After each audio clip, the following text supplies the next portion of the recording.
I wouldn't have come here if the music wasn't good, because I had good music at my other center as well.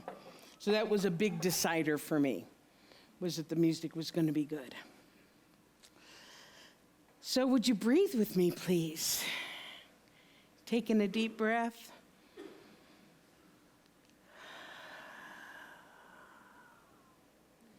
And again.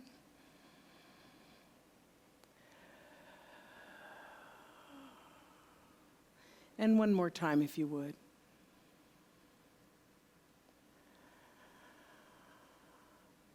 Isn't it wonderful to breathe together?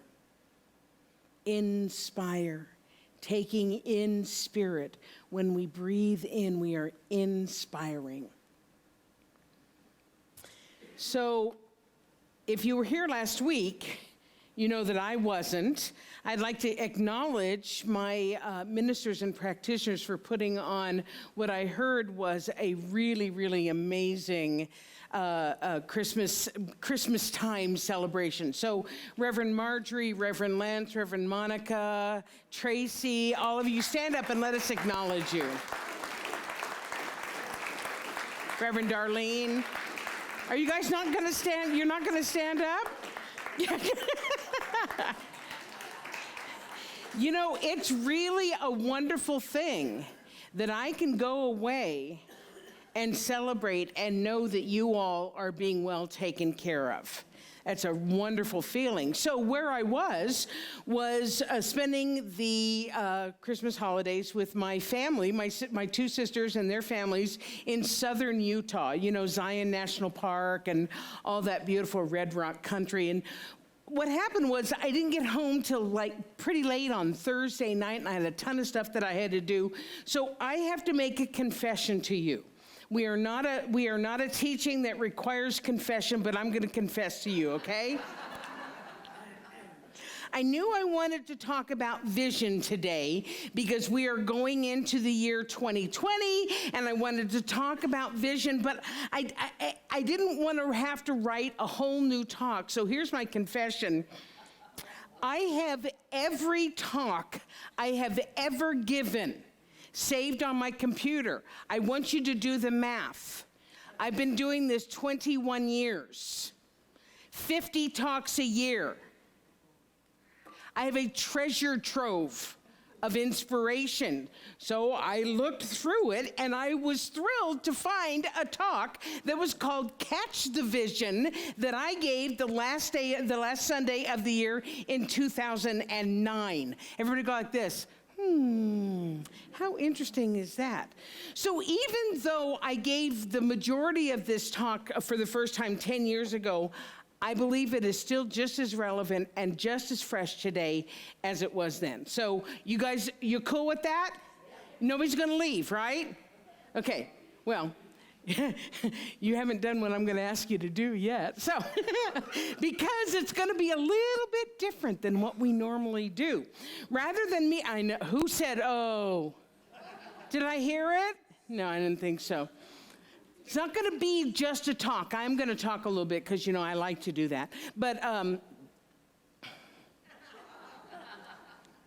it's also going to be a little bit of a workshop because you guys are going to do the work. And I know, you're going to do the work and you're going to be responsible for your own experience. Who's excited? Yeah? Are you game? Okay, so let's get started. How many of you have heard, raise your hand if you have heard of Dr. Michael Beckwith and the Agape Center for Spiritual Truth in Los Angeles? Okay. He was on The Secret. He was the guy with the dreadlocks, you know, so a lot of people know who Beckwith is. And he's very well known in our movement for a process called visioning that helped him to build his center to over 10,000 people.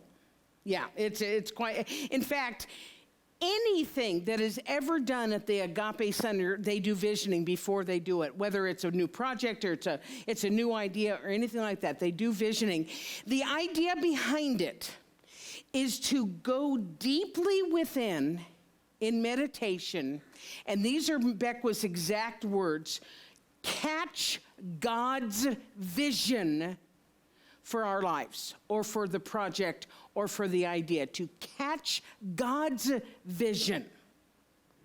Now, visioning is not to be confused with visualization. How many of you do visualization where how many of you have vision boards?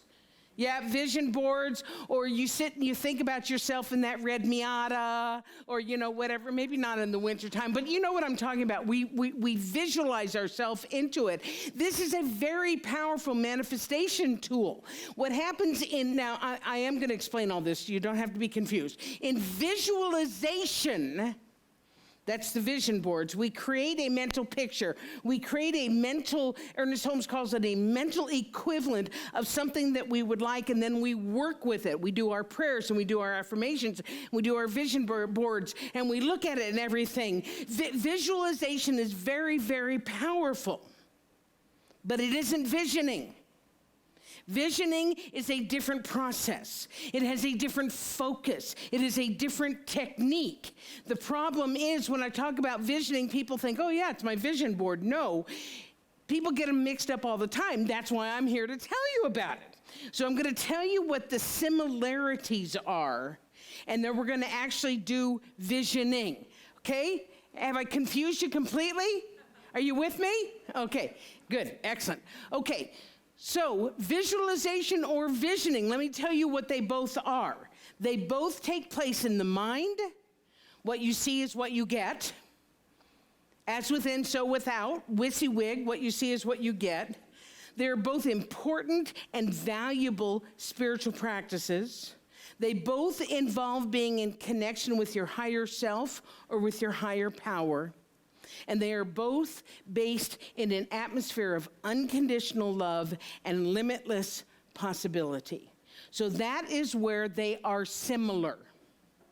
However, visualization is external. We are focusing on something outside of here that we want to create in our life. Nothing wrong with that, but it is external. We are trying to manifest something.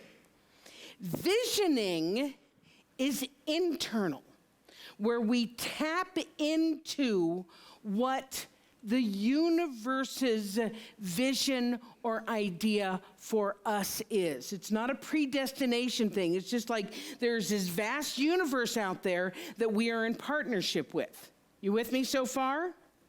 So one is not better than the other. They are all very, very effective, because the bottom line of all of this, as I said earlier, we are here to give God a good time. What that means is that spirit or the universe, whatever you want to call it, doesn't matter what you call it, it wants to express itself by means of us.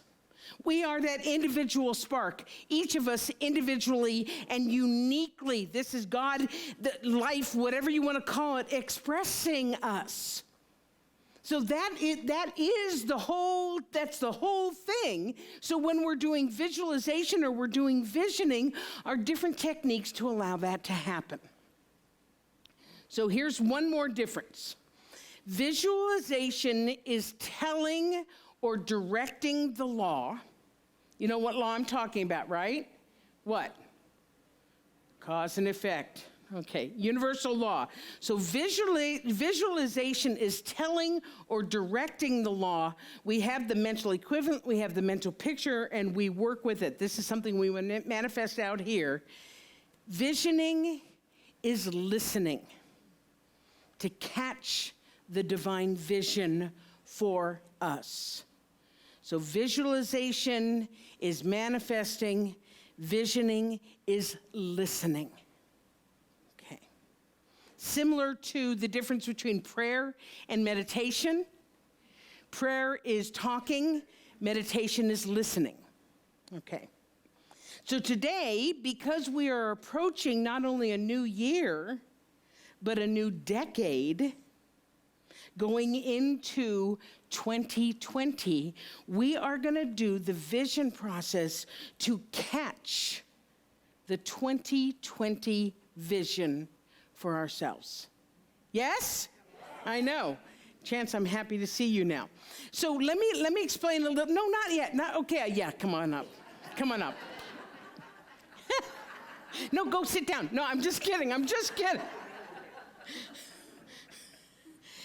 The reason why we are going to be working today at the level that we are, in the visioning level that we are, and to catch the universe's vision, God's vision, Spirit's vision, whatever, rather than ours, because you understand we have finite minds.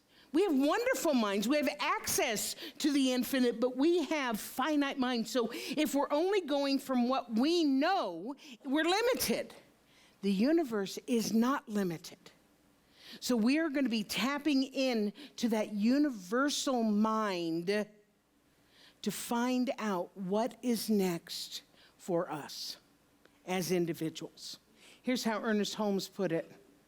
He said, the person who goes deeply into his or her own nature will find that God speaks in a language more subtle than the human language, without a tongue, in that universal language of spiritual emotion. The universal language of emotion, sense, feeling, intuition, and instinct. Sometimes we call it conscience. Sometimes we call it a hunch. Sometimes we call it a vision, a dream. It does not matter what we call it. It is a direct revelation of omniscience through us.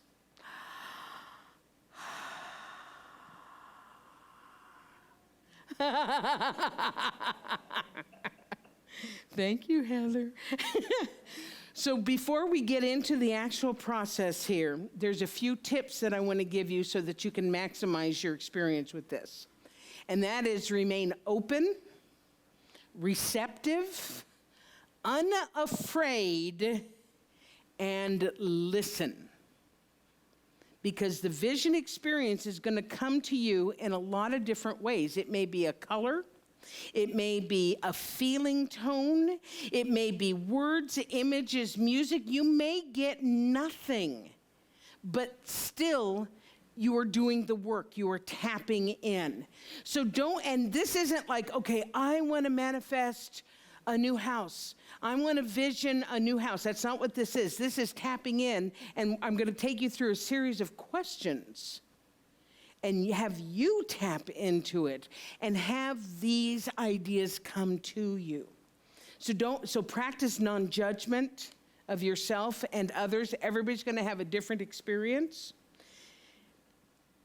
This one is really key. Avoid moving to how to do something that appears in the vision. This is not the time to design your to-do list. This is your to-be list. Okay? So I'm going to have the ushers, my ushers, everybody who is going to be doing this. We probably need quite a few more. We're going to be handing out a piece of paper and some pencils. So Chance, will you just noodle in the background while that happens?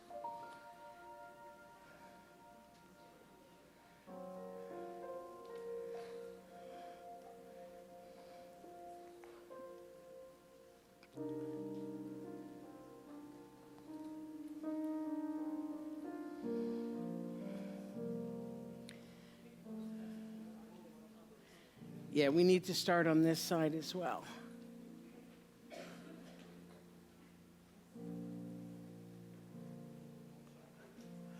I made 100 sheets, so I'm thinking we could get a chunk of sheets and start them over on this side as well. Thank you. There we go.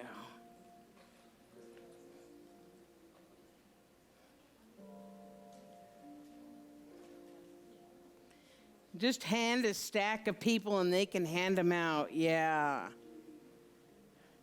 It's the school teacher in me. Take one and pass it to the right. Don't forget about our people in the back.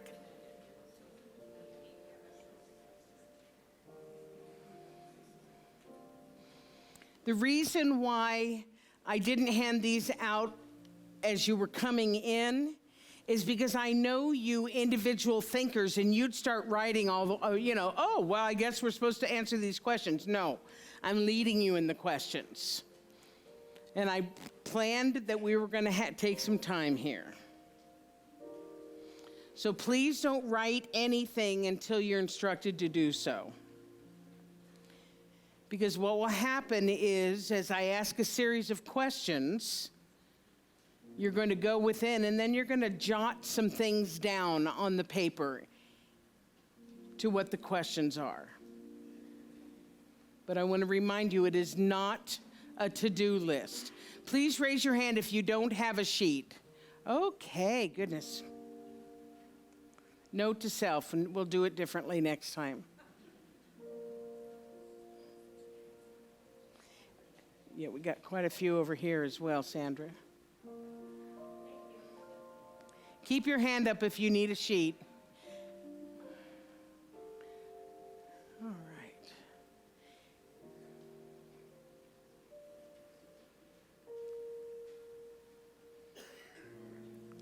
And if we run out, are we out? Nobody's holding on to a chunk of papers? So I'm going to ask ministers and practitioners to give yours up, please. Thank you.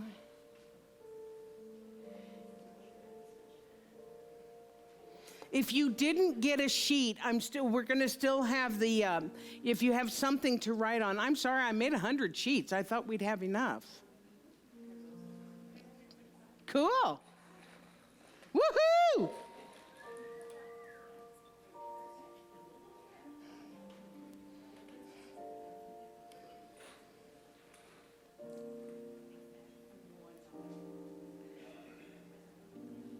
Thank you for your generosity, those of you who gave. You can still do the process.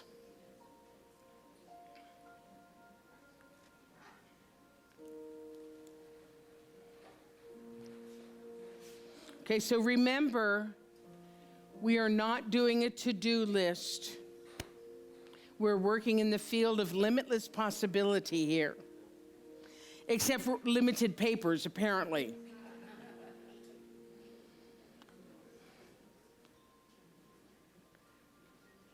So when you go through this process, there's a seed that's being planted. So your job is to simply allow it to blossom.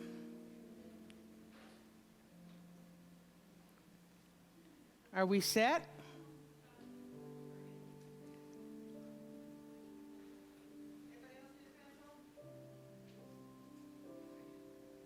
Thank you, Nicole and Evelyn and Sandra and Lori, everybody else who helped, thank you. It made sense in my mind. So I'm going to invite you to close your eyes. Whether you have a sheet or not, you still have the opportunity to go through this process. And remember, the seeds are being planted. And so put your focus on your breath. Again, letting go of the, oh, am I going to get a piece of paper or all of that. Just take a breath.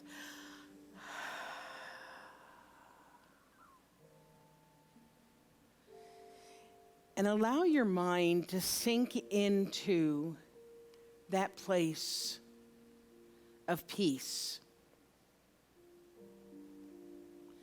That place of limitless possibility. And if you think you've gotten there, go a little bit deeper so that you are truly communing with that part of you that knows no limit, that part of you that is infinite.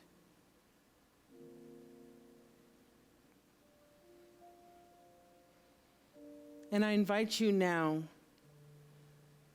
to contemplate the question, what is Spirit's highest idea or vision for me going into this new year and this new decade? What is Spirit's highest idea or vision for me? And just sit in the silence. If something comes up for you, jot it down. But allow yourself to sit for a few moments.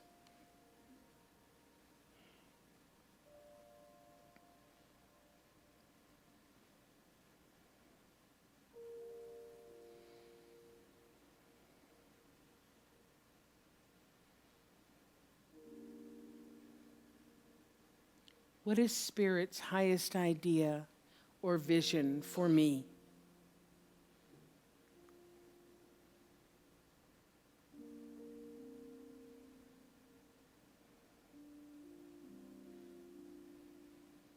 What does it look like?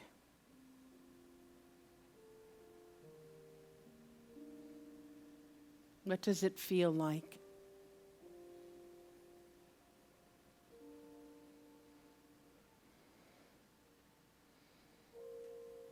What does it sound like?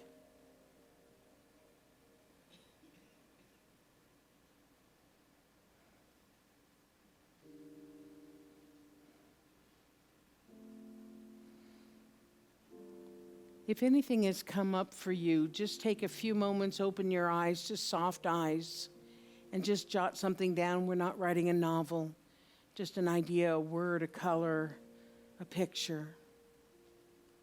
And then go back into the meditation.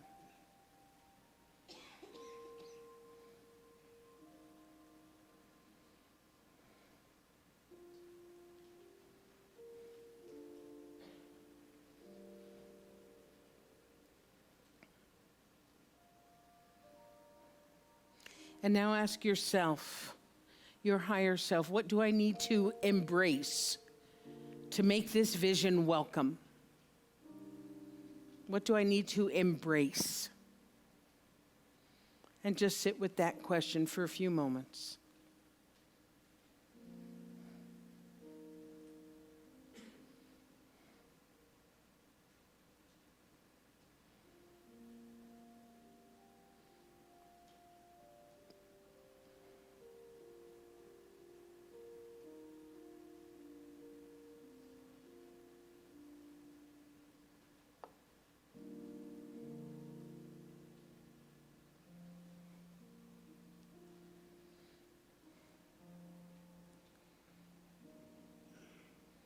What do I need to embrace to make this vision welcome? And if anything has come up for you, go ahead and jot that down.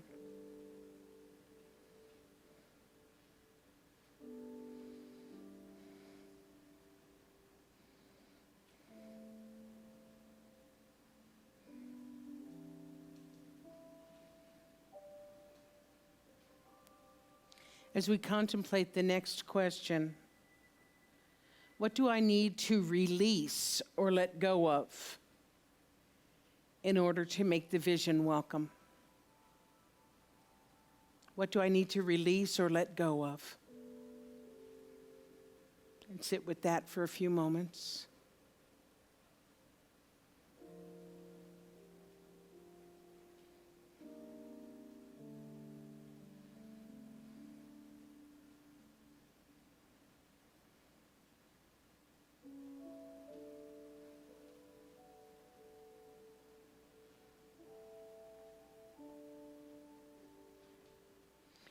What do I need to let go of?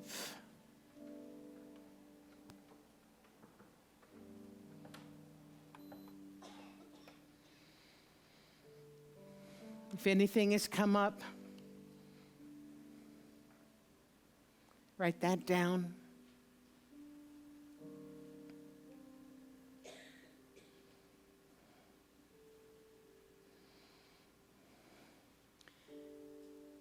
The next question, who do I need to become? Who do I need to become to help this vision into fruition?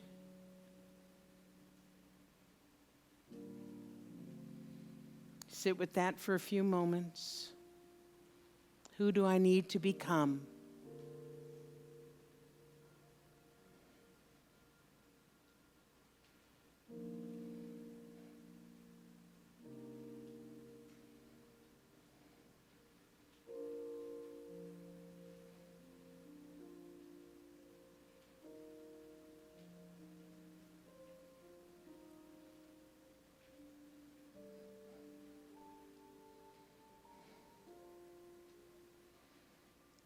Allow anything to come through.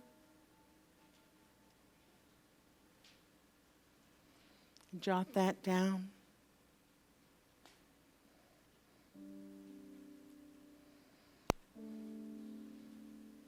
And the final question is a catch-all. Is there anything else I need to know? Just root around in there. Allow it to come to you. Is there anything else I need to know?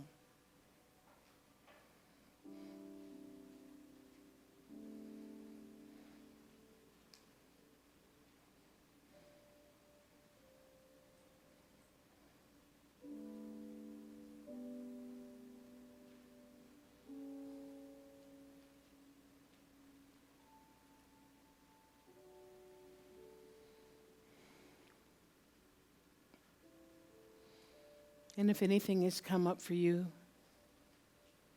go ahead and write that down. If you were not able to have a piece of paper, know that the seed has been planted under any circumstance.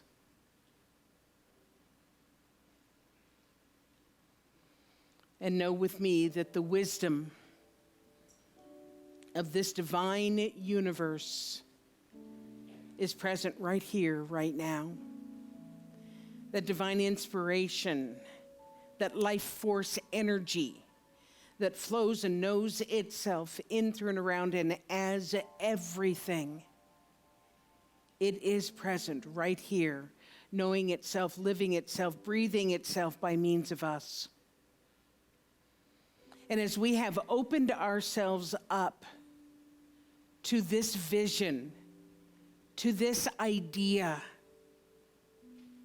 working in partnership, in co-creation with this divine energy, what I absolutely know is that whatever has come through continues to bring clarity, continues to bring 2020 vision, because it has been accessed through a age-old process of harmony and partnership with the divine.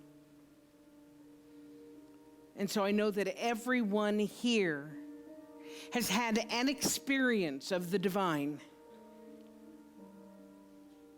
And I absolutely know that the seed is planted, and we nurture it, and we water it. And we do what is in front of us to do to help midwife this idea into fruition, into manifestation, not only for ourselves, but for the greater good. I give thanks for this truth. I know it is the truth, and so I simply release it. I let it be so, and we anchor it by saying together, and so it is.